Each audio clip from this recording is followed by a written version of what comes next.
concept behind InvestorG8 was based on bridging the gap, widening the gap between translational follow-on funding and the point at which venture capital investors are willing to put a term sheet on the table for potential university spin-outs. So the team involved in delivering the programme for Welsh Government, Jerry Ronan, who's in the audience with us today from Swansea University. Jerry's an experienced entrepreneur in his own right and has come into university life from an industrial background. He's also run VC-funded startup himself. Myself, I have a background in university tech transfer and also in venture capital investment management. Steve Donoghue, spelled correctly, is a specialist in life sciences technology transfer. Steve played an absolutely pivotal role in InvestorG8 in terms of developing the pipeline of projects that we took forward, but also in terms of bridging the gap between myself as a consultant and the university's administrative procedures. So over a period of 10 months, we successfully delivered 9 projects that were approved, funded and delivered over that period. As a result of a much more significant demand than we originally anticipated, the budget was extended by Welsh Government from around 350k to just under 440,000. We had a very high number of high quality applications that we had to process.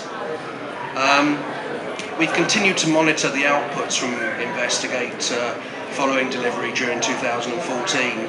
I haven't looked at the numbers recently, but we were at least on track to deliver 10 times return on the Welsh Government funding that was put into the programme, and I suspect the number is a little bit higher these days. So in terms of the process, the idea was to take a critical mass of university-based technology from a number of different sources: the Institute of Life Science at Swansea University, Specific, which is an initiative that is focused on energy generation in buildings, and the Centre for Nano Health, which is using nanotechnology for healthcare and medical applications. And that created a significant technology push, but the unique thing about InvestorG8 was to convert that into an industry pull through the use of an investor panel. And this panel was assembled to take the decisions on which projects were actually funded. So that decision was taken away from both the Welsh Government and the university itself, and left to a group of hard-nosed investors. So in terms of the panel that we assembled, quite a wide range of investors there: Arche Life Sciences, a sort of later stage investor, IP Group PLC, who had a relationship with Swansea University, Xenos, which is the business angel network in Wales, Finance Wales, very well established public sector investor in technology businesses, and Mercia Fund Management, based in the West Midlands but have a ability to invest on a national basis. So we had a panel of experienced venture capital investors, and as I said earlier, these guys took the decisions on which projects were funded. We were very keen that the process was as light touch as we could make it, and was competitive, and we felt at the time that was a key factor in attracting applicants, that there wasn't sort of reams of paperwork to get involved. We were able to put a reasonable amount of money into each of the projects, up to £75,000, which was a useful sum, because it allowed us to deliver a programme of technical work alongside bringing in experienced commercial leads, and this was a requirement for entry into the programme. These commercial leads were people that we brought in from the outside as consultants in the first instance. They were all experienced in the industrial sector that they'd be working on in the project, We're also very keen that they had experience of working with university spin-outs and had raised finance in their own right for such businesses. And as you can imagine, those people are not particularly easy to come by, and we had to recruit them on a national basis. So we had people travelling down from Scotland and from the southeast of England to come and work at Swansea, which we felt was quite a significant validation of the initiative and the interest that they were taking. So after a very quick 10-month programme, as I said earlier, we delivered 9 projects, and many of these projects have subsequently received investment. I'll go into a little bit of detail with 2 of them just to give a flavour. So Pom and I are morphed out of Iconics on the previous page. It's a business that has been set up to commercialise Professor Paul Lewis's technology that uses Fourier transform infrared spectroscopy to detect and monitor chronic obstructive pulmonary disease. We secured a substantial venture capital investment for this business, alongside a sizable capital grant from Welsh Government, which enabled us to purchase essential equipment for the clinical trials.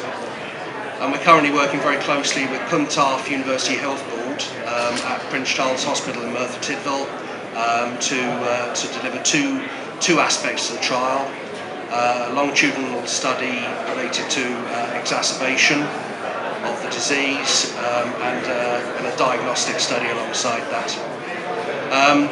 The clinical trials are evaluating both handheld devices and benchtop FTIR, and we're anticipating results from those studies in the summer of this year, at which point we'll be looking to raise further finance and to go into a more detailed clinical trial phase.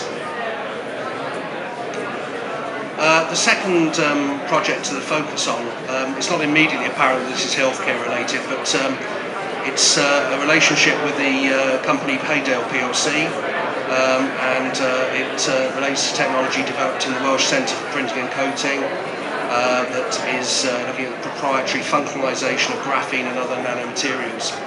And these can be used in medical diagnostic applications.